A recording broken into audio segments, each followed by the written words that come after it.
Hello everyone, চলে এসেছি আজকের আবার একটা নতুন রেসিপি নিয়ে। আজকের বানাবো পেপার চিকেন। তো আমি পেপার চিকেনটা কীভাবে বানাচ্ছি আপনারা দেখে নিন। আমি এখানে নিয়েছি 400 গ্রাম মতো চিকেন, আর এখানে লাগছে একটা বড় সাইজের অনিয়ন, যেটাকে আমি স্লাইস করে কেটে নিয়েছি। কিছুটা কারি পাতা ছাড়া কিন্তু পেপার চিকেনটা খেতে ভালো লাগে না। আপনারা তো জানেন সাউথের সব রেসিপিতেই কারি পাতার খুব ইউজ হয়। আর নিয়েছি গ্রিন চিলি, কিছুটা কেটে নিয়েছি। আচ্ছা, যেটা পেপার চিকেনের আসল মশলা, এটাকে আমি কি করেছি, একটু হালকা রোস্ট করে নিয়েছি। এখানে আমি নিয়েছি 2 চামচ মতো ধনে, 2 চামচ জিরে, 1 চামচ মৌরি আর কয়েকটা শুকনো লঙ্কা, গোটা শুকনো লঙ্কা। এগুলোকে আমি শুকনো খোলায় রোস্ট করে নিয়েছি। আচ্ছা, শুকনো লঙ্কাটা যদি আপনারা চান স্কিপ করে যেতে পারেন, তাতে কোনো অসুবিধা নেই। আর লাগবে 2 চামচ গোটা গোলমরিচ, যেটাকেও এদের সাথে রোস্ট করতে হবে। কিন্তু আমার কাছে গোলমরিচটা আগে থেকেই পাউডার বানানো ছিল ঘরে, তো আমি ওই জন্য এর সাথে পাউডারটা অ্যাড করে দেবো। আর আপনারা যে এই গোটা মশলাটা দেখতে পাচ্ছেন, যেটা আমি রোস্ট করেছি, এটা আমি একটু বেশি করেই করে রাখছি, কারণ যদি আবার পরে কখন আমি বানাই তাহলে এই মশলাটা ইউজ হয়ে যাবে। বারবার তো মশলাটা বানানো সম্ভব হয় না, তাই জন্য আমি একটু বেশি করে বানাচ্ছি। এতটা মশলা কিন্তু আমার লাগবে না। তো আপনারা দেখতে থাকুন আমি কিভাবে বানাবো পেপার চিকেন। এটা ভীষণ একটা ইজি রেসিপি। আপনাদের বাড়িতে ঘরে যদি চিকেন থাকে, ফ্রিজে যদি রাখা থাকে, আর এই মশলাটা যদি আগে থেকে আপনারা বানিয়ে রেখে দেন, ব্যাস আপনাদের লাগবে মাত্র 15 মিনিট। আপনারা একদম চটজলদি বানিয়ে নিতে পারবেন পেপার চিকেন। তো চলুন দেখা যাক কীভাবে আমি বানাই পেপার চিকেন। তো আপনারা দেখতে পাচ্ছেন এখানে আমি একটা কড়া নিয়ে নিয়েছি। তো এর মধ্যে আমি অ্যাড করেছি এই চামচের 3 টেবিল চামচ সাদা অয়েল। এটা আপনারা সেসমি অয়েল দিয়েও বানাতে পারেন, সেসমি অয়েল দিয়েও অনেকে বানায়, কিন্তু আমি সাদা তেল দিয়ে বানাচ্ছি। তেলটা হালকা একটু গরম হলে এর মধ্যে আমি একটু অ্যাড করে দেবো গোটা জিরে, সামান্য, একদম সামান্য গোটা জিরে অ্যাড করবো, খুব বেশি লাগবে না। আর দিয়ে দেবো কিছুটা পরিমাণে কারি পাতা। এবার এর মধ্যে আমি অ্যাড করব, কারি পাতাটা যেন পুড়ে না যায় একটু খেয়াল রাখবেন, পেঁয়াজ।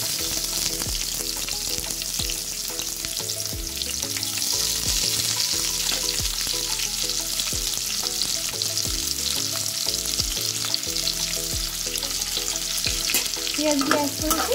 এবার এটাকে খুব ভালোভাবে একটু ফ্রাই করতে হবে। একদম পুরো ভাজা ভাজা করবেন না, একটু গোল্ডেন ফ্রাই করলেই হয়ে যাবে। তো যতক্ষণ এটা গোল্ডেন ফ্রাই হচ্ছে ততক্ষণ আমি মশলাটা একটু মিক্সিতে পাউডার বানিয়ে নেব। তো আপনারা দেখতে পাচ্ছেন পেঁয়াজটাকে আমি এতটাই ভাজা ভাজা করবো, এর থেকে আর বেশি করার দরকার নেই। এবার এর মধ্যে আমি একে একে অ্যাড করে দেবো টেস্ট অনুযায়ী সল্টটা যে যার টেস্ট অনুযায়ী দেবেন। এখানে আমি অ্যাড করে দিলাম কিছুটা পরিমাণে সল্ট। এবার আমি এখানে অ্যাড করছি 1/2 টিস্পুন মতন হলুদের গুঁড়ো, 1/2 টিস্পুন হলুদের গুঁড়ো। গ্যাসটাকে কিন্তু আপনারা মিডিয়াম ফ্লেমে রাখবেন, যাতে পেঁয়াজটা না পুড়ে যায়। এবার এর মধ্যে আমি অ্যাড করব সামান্য একটু কাশ্মীরি লঙ্কা গুঁড়ো। এটা কালারের জন্য, এটা আপনারা নাও দিতে পারেন, যদি বাড়িতে না থাকে নাও দিতে পারেন।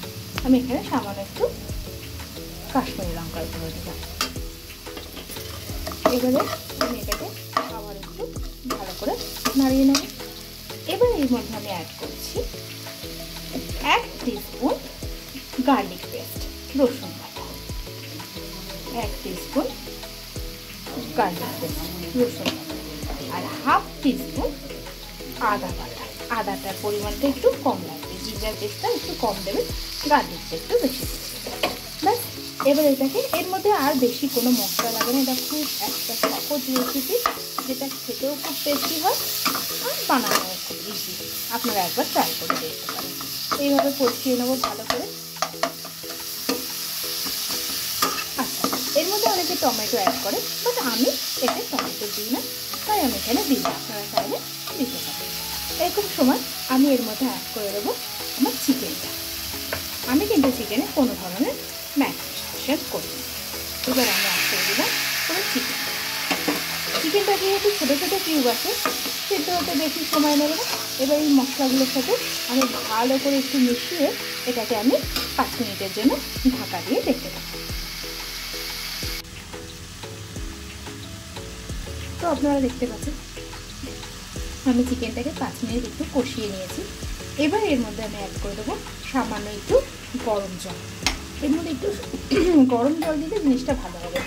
এবার একটু আমি এর মধ্যে অ্যাড করে দিচ্ছি সামান্য একটু গরম জল দিয়ে এটাকে আমি ঢাকা দিয়ে 10 মিনিটসের জন্য ছেড়ে দেব।